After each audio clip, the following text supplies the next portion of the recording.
13 ও 14 নম্বর word Trinamool কংগ্রেসের উদ্যোগে রক্তদান শিবির ত্রিবেণীতে।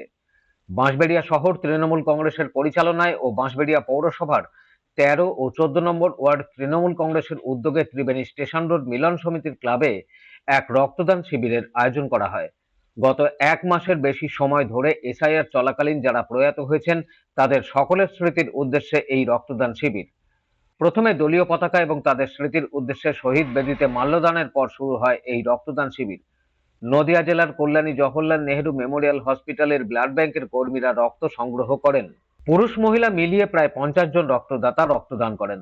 উপস্থিত ছিলেন বাঁশবেড়িয়া পৌরসভার পৌরপ্রধান, উপপৌরপ্রধান, ওই দুই ওয়ার্ডের কাউন্সিলর, সভাপতি ও সম্পাদক সহ বিভিন্ন ওয়ার্ডের কাউন্সিলররা। এছাড়া জেলা আইএনটিটিউসির সভাপতি, চুঁচুড়া মগরা ব্লক তৃণমূল কংগ্রেসের সভাপতি, এছাড়া বিভিন্ন পঞ্চায়েতের প্রধান, উপপ্রধান সহ স্থানীয় নেতৃত্বরা। এ বিষয়ে তাঁরা কি বলছেন শুনবো।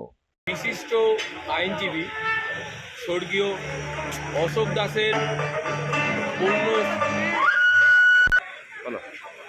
বিশিষ্ট আইনজীবী স্বর্গীয় অশোক দাসের পূর্ণ স্মৃতির উদ্দেশ্যে তাকে শ্রদ্ধা জানাতে আজ বাঁশবেড়িয়া শহর 13 নম্বর ওয়ার্ড এবং 14 নম্বর ওয়ার্ড তৃণমূল কংগ্রেসের উদ্যোগে স্বেচ্ছায় রক্তদান শিবির আমরা আয়োজন করেছি।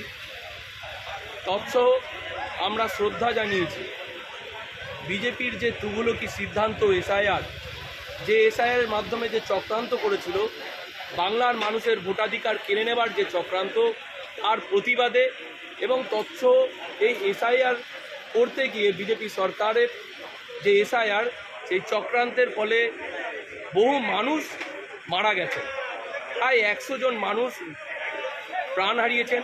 তাদের শ্রদ্ধা জানাতে আজকের আমাদের এই রক্তদান শিবির। হুগলির ত্রিবেণী থেকে রাজেশ দেবনাথের রিপোর্ট, খবর নিউজ 6।